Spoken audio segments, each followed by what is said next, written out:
In 17th century France, they bound the devil himself into a book.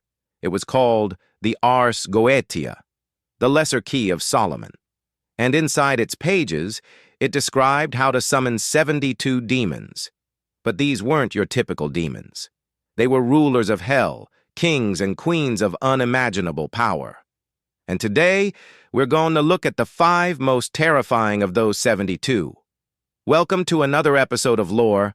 I'm your host, and let's get into it. Number 5, Paimon, the Great Lord. First off, let me say this about demonology. There is no definitive source. One author copies another. They all come back to the same pseudo-biblical root, but it changes every time.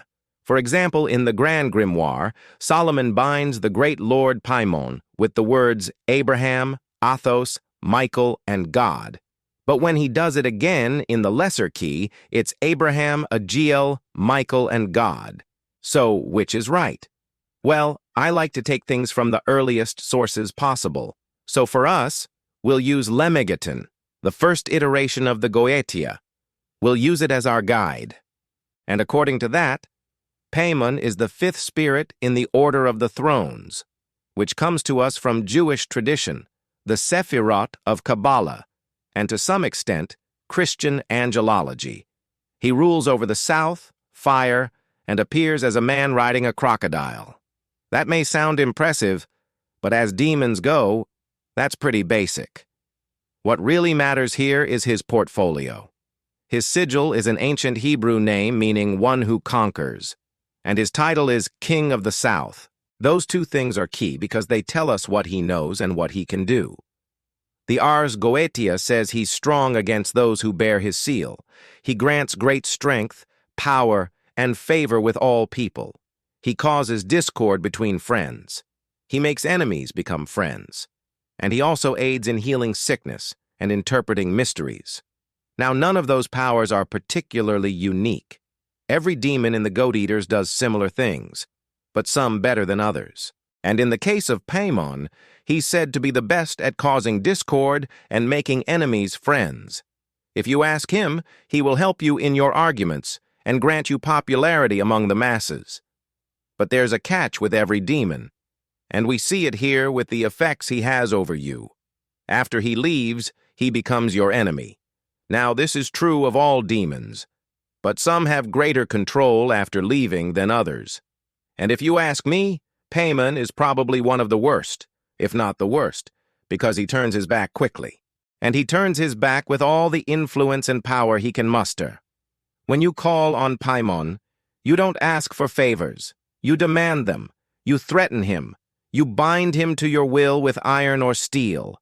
You lock him up with wax or clay. You trick him with honey or incense. You do not invite him into your home. You kidnap him and bring him to you. Number 4, Beur, the Mighty. Continuing down our list, we come to number 4, Beur the Mighty. Here's where things start getting dangerous. This next group of 3 demons are, for lack of a better word, nuking demons. They're bomb demons. They're demons of utter destruction and chaos. And the first of them is Behemoth. So what's so bad about him? Well, first off, his sigil is actually a corrupted version of the Tetragrammaton, the 4-lettered name of God. And that should tell you a lot. He even shares a name with a biblical beast. Both names come from the same root, to tremble, and both are associated with tremendous power. But this Beur is no angel. He's a demon of hell. His title is Great Duke, and he's the 2nd most powerful demon of the thrones.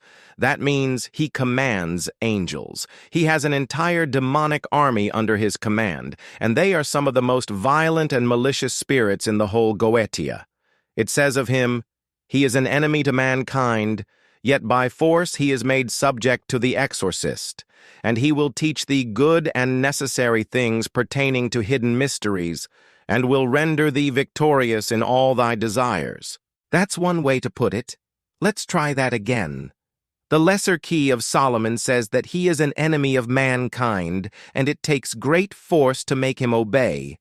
But if you can compel him to do your will, he will teach you the secrets of hidden wisdom. and he will help you win every desire of your heart. As you can see, both versions are equally true.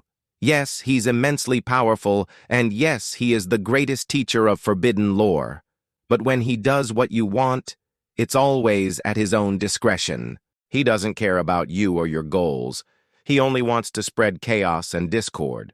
So never ask for his aid unless you're willing to pay any price he demands. Oh, and that price is steep. Number 3, Astaroth, the Unforgiving.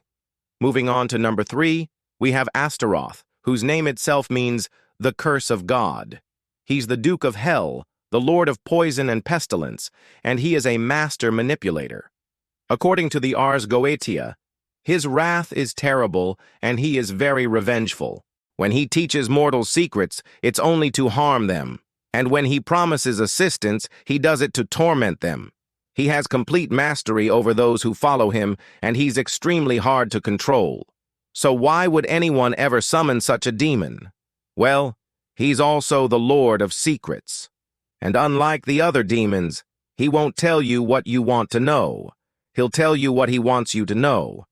And that can be useful to those who understand his dark arts. People summon him for 3 reasons: fame, fortune, and revenge. But each of those comes with a high price, because as he teaches these mortals, he feeds their souls to the fires of hell. Number 2, Marcokius, the Undying. Next up, we meet Marcosius, the Great Earl, and the 3rd most powerful demon in the Ars Goetia. He's the king of hell, and he rules over the East. He's a fallen angel, and he's a master of life and death. And while most demons appear in different shapes, Marcosius keeps his true form, an emaciated, hideous old man with wings. He's said to live forever, and he's extremely hard to control. Many an exorcist has tried to bind him to their will, only to have him break free and escape. So why would anyone ever try to summon him? Well, because he's also the Lord of Truth and Honesty. And unlike Astaroth, he'll tell you exactly what you want to know, no matter the cost. He can find anything or anyone, and he will bring them to you. But be careful, because when he brings them to you, they're usually not alive for long. And finally, number 1, King Baal. We come to the last and final member of the Big Four, King Baal.